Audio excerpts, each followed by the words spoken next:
and that is why I have to go.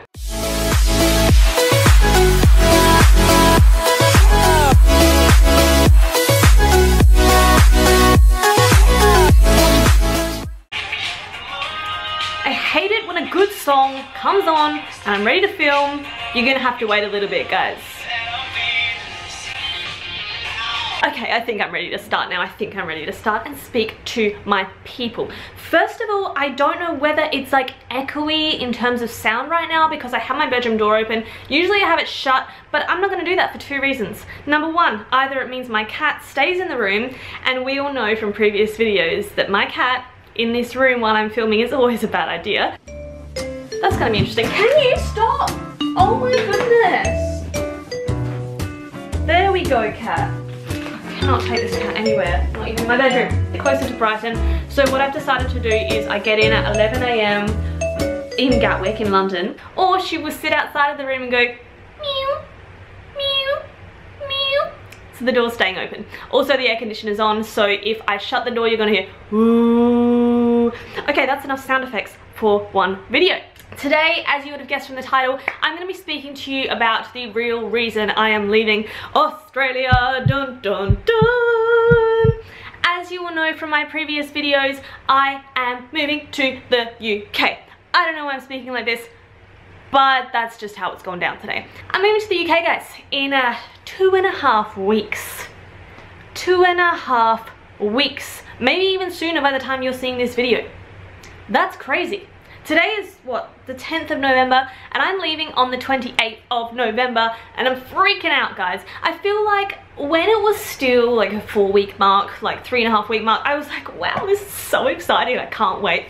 As soon as it hit that 3-week mark, something clicked, and I was like, oh my god, holy crap. And since then, like, of course I'm so excited, but it's also been that little element of things are about to change. And what you have to understand about me, friends, is that I don't do change very well.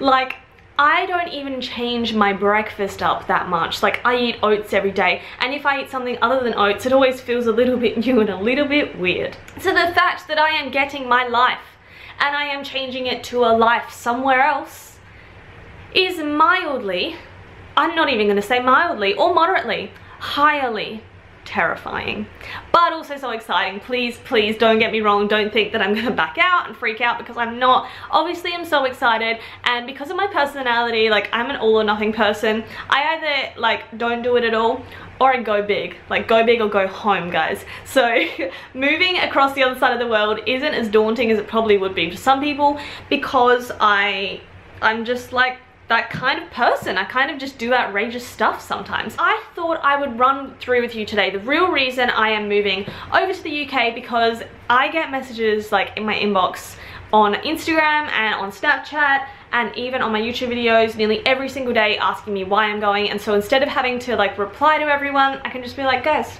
watch this video. And so here we are. Firstly, I want to say that I've kind of done this before. Weirdly enough, like, this is very weird actually. In 2012, I finished year 12, so that's in Australia. I think they said in the UK. In Australia, you finish school in year 12. I finished year 12, I think at the start of November, if I recall, or maybe for some reason like November 8th rings, but anyway, the details do not matter. And I had booked myself a one-way ticket to the UK for the 22nd of November. I was very lost in my life at this time, if I'm honest. I had been going to the same school from reception until year 10, and then I went to 2 different schools for year 11 and 12 just because we moved suburbs. It was going to be too hard to continue going to the school that I previously went to, and that impacted me quite a bit. It was around this time that my anxiety manifested. I was going to say started, but now I realize that I was always an anxious person. I just had no idea what that feeling was. I remember at this time, that's when I first started to get anxiety attacks, and I started to do avoidance things. So I couldn't go to certain shopping centers, I couldn't be on balconies, I couldn't be in heights. A lot of little things started to just not be quite right. And because I had moved schools twice, I had gone from a school where I was very well known.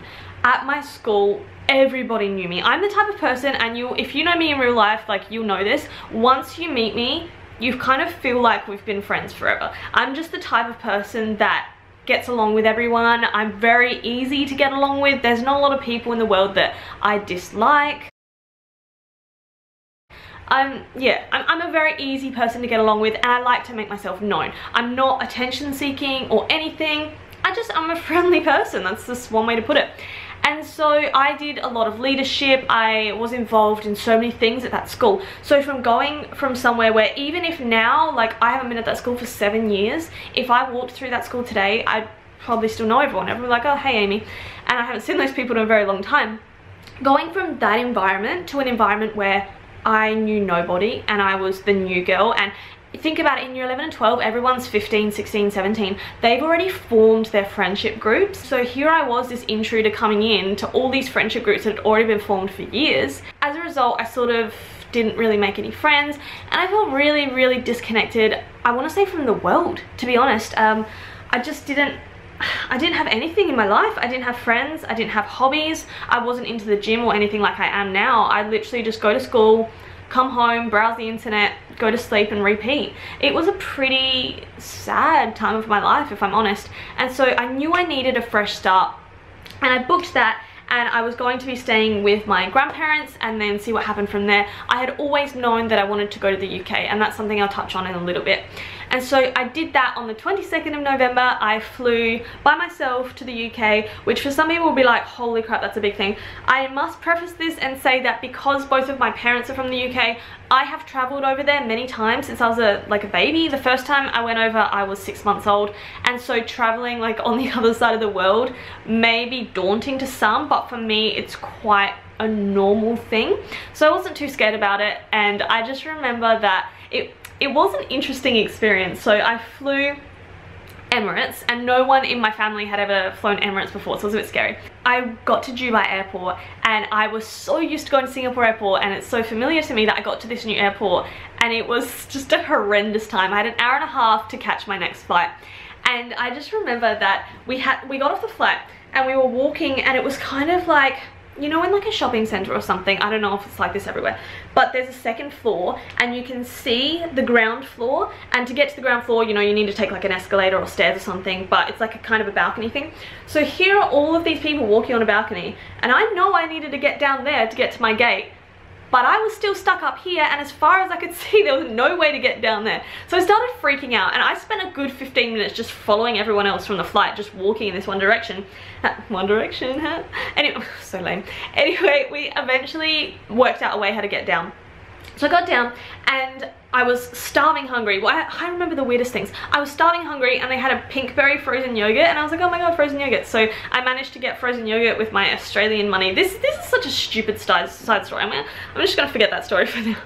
And so what happened is that I was supposed to put international roaming on my phone before I left, which my parents were gonna do for me. I didn't really know how to do that. And they said to me, once you get to Dubai, please call us, make sure you're okay. And so I got to Dubai, and I sat down with my pinkberry frozen yogurt, and I was like, okay, I'll call my parents. And so I tried to do it, and the signal wouldn't get through. At this point, I started to kind of panic, and the reason I was panicking wasn't because I couldn't get through to my parents. It was because I thought that maybe they were thinking something had happened to me. So I started to freak out, and I noticed that there was a girl on the table next to me. I think she was from New Zealand. And she was speaking to someone on the phone, and when she got off the phone, I went over to her and I said, is your phone working here? My phone isn't working. I don't know what to do. I can't contact my mum and dad. She's like, oh yeah, my phone's working fine. I was like, okay, great. So I went to the little like convenience store that was in the airport, and I bought a phone card, and no one could speak English, and I was just like, this is so out of my depth. I bought a phone card, and I went to the payphones. I don't even know what they're called. I'm a child of the 21st century. I went to the payphones and I tried to use them, and they were the most impossible things to use ever. I tried to ask people, nobody knew what I was saying, and so I started to get very worked up, and I was just crying, and I was a mess. By this point I had to go to my gate, so I'm just sitting there at my gate crying and just freaking out. Everyone's looking at me. I'm like this 17-year-old girl on my own. No one's helping me, by the way.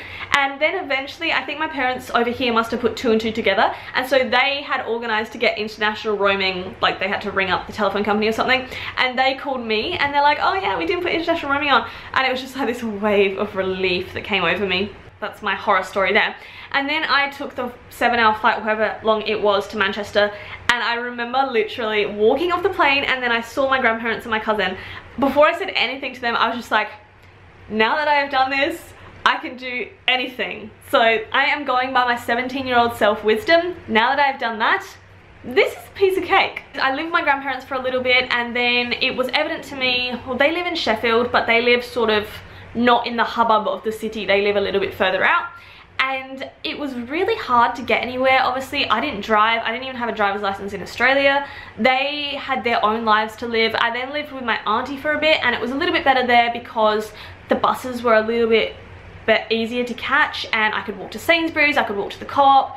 I spent about 3 months there in total, and I had a really, really good time. It was nice to spend that time with my family that I had never really had before, because I'd only seen them like for little bits when we'd been there on holiday. So it was nice to actually live with them and have that experience.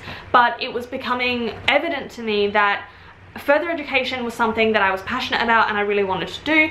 And in the UK, so I'm a British citizen, I have a British passport. However, in order to get the government funding for university, you have to have lived there for 3 years permanently. And at the time I thought, you know what, I really just want to get an undergraduate degree. I don't want to have to live here for 3 years and then get it. I think I'm going to go home and do it then. So long story short, I went home. I ended up having a gap year. I won't go into all that today because this is already taking too long. And then I've done my degree. I'm now 1 exam away from finishing. I will be finishing my degree. My cat's being crazy as always. I'll be finishing my degree next Wednesday. I have my final exam, and I've just had 2 exams, and I'm about 99% sure I passed, so I haven't really got to worry about that. My graduation isn't until May or something ridiculous next year, so I'm not hanging around for that. Here comes to the reason why I am moving to the UK.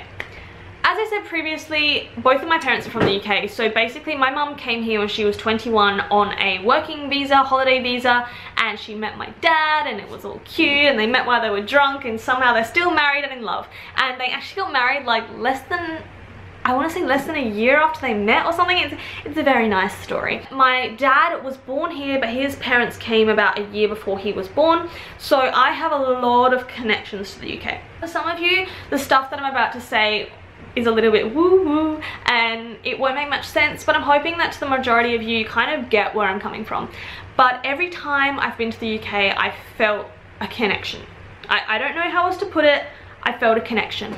At my home, you'll notice that like my accent isn't full Australian. It can be if I try to be full Australian. Like I can go full Australian, but it's not really the way I speak in real life. And that is because obviously my parents are from the UK. All of the shows we watch at home are from the UK. All of the podcasts we listen to are from the UK. The music is British music. A lot of our stuff is British stuff. Like some of the clothes I wear are from England.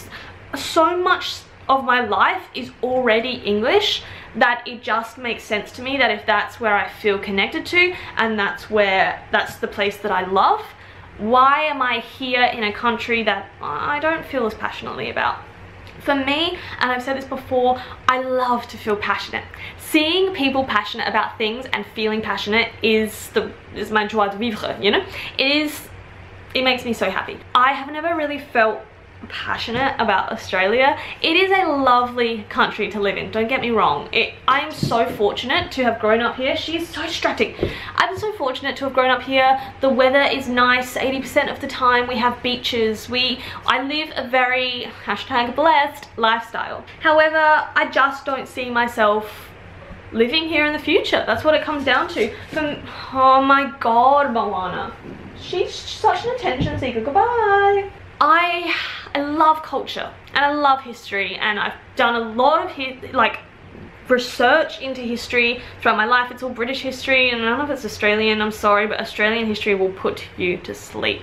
I want to be able to be in a place where I can go on a plane for like an hour or 2 and be in a whole nother country where they speak a whole nother language, they have different customs and a different way of life. That excites me more than anything else, because I just want to experience all of what life has to offer me. And I feel like in Australia, you know, you get like a 6-hour flight to somewhere and it looks the exact same as where you left. Like, you know, I could fly to Perth and walk down the streets and it would just feel like I'm walking down the streets of Adelaide. There's no difference there. Whereas even in the UK, you drive for 20 minutes and the city that you end up in, the town, looks completely different to the one that you just came from. And that to me is incredible. All of you British people, you feel like, what is this girl on about? But I think that my Australian followers, I look like I have a mullet, will really understand where I'm coming from that. So that was a big primary reason, in that I've always felt really drawn to the country, and I know that in my life, whenever I've been going through something difficult, whether that be, a lot of it has been like eating disorders, depression, anxiety, every time I go over there, something just clicks. And again, this is like the woo-woo stuff, and no one really gets me when I say this, but when I'm there, everything just makes sense. It's like I get to leave this self behind, this self that has struggled, this self that has played the victim, this self that is not entirely falling off my fitness ball, that's not entirely happy with who I am. I get to leave that, and I get to just be Amy, and I'm not judged. I'm just Amy, and that is why I have to go. I have to, because I need to see what my life is going to be like when I am fully immersed in that environment. And so for me, it just felt so natural that once I finished my degree, that would be where I end up. And so that's where I'm going. I am flying on a one-way ticket, and I've decided to give myself a year. I want to be able to see all 4 seasons and then make the decision whether I stay, whether I go somewhere else, or whether I come back to Australia. Obviously, my parents are here, and I love my parents. I'm an only child, and so I'm very, very close with them, and that's going to be the hardest thing of all. But they understand. It's something that they know that I've needed to do for a long time. They did similar things themselves, and they do visit quite frequently. We are so lucky in the 21st century, you know, 2017, that we have Facebook, we have Skype, we have FaceTime. I am so connected to everyone that, you know, it's gonna be okay. It's not like it was when my mum moved over here, when she could only have a phone call to her parents once a week. It's just not like that. And that's why I feel really lucky. The reason I'm heading to Brighton is that basically my mum grew up in Brighton, and my grandparents lived there until about 9 or 10 years ago, and so every time I went to the UK, we would always go to Brighton, and it's such a happy place to be. It's such a beautiful place to be, and I feel drawn there. Yes, my family now live in Sheffield, but I've never really felt the pull to be there. I feel the pull to be in Brighton. It feels very natural to be there. One last thing. You all know that I'm graduating with a degree in health sciences. I have a major in exercise science. I did a little bit of research a few weeks ago, and I found out that for graduate positions, or the type of thing I'm interested in the UK, there is so much to offer. And so I did a similar search for what there is in Adelaide, people, and there was 0. Let me repeat, 0 job opportunities for the field I want to go into. And that pretty much summed it up for me. I was like, there we go. I know that I will head back to university at some stage. I'm not done with my academic life yet. The plan is to work over in the UK for 3 years, find out what it is that I'm truly passionate in and what I want to make a living out of doing, and then go to university and do some postgrad, do some masters. I've been looking at doing some cultural sciences. I know a few contacts here and there, and so we'll see where my life takes me. But I am so excited to just take this channel to the next level, and to bring you all along with me and see what we get up to, see all of the people that we meet on my journey, because I've got so many people that I get to meet, and I'm so excited now to just get through these next 2 weeks, get everything organized, and then it's time to go. If you have any questions at all about my move, about, I don't know, about anything, if you're thinking about doing similar things but you're not sure, leave me a comment down below and we can have a little chat. And it's probably better if you leave a comment down below rather than like DMing me on Instagram or anything, because that way if other people have similar questions, then it'll sort of get answered for them. And please, when you're watching this, make sure you're subscribed and make sure you have that little like bell thing that you've pressed. A few people have been telling me lately that they're getting unsubscribed from my channel, or that my videos aren't coming up in their subscription box, which freaks me the hell out, because I already have a very small following. I don't need to lose more of you guys, because you guys, you're my family, you get me, you know? That will be the end of this video. I hope this clears up any confusion that there may have been, and I hope you are excited to come along with me, because I'm damn excited to bring you guys with me. Give me a thumbs up, make sure you're subscribed, and yeah, have a good rest of the day slash evening slash whatever time it is, wherever you are. This is me signing out. See you in my next video, guys.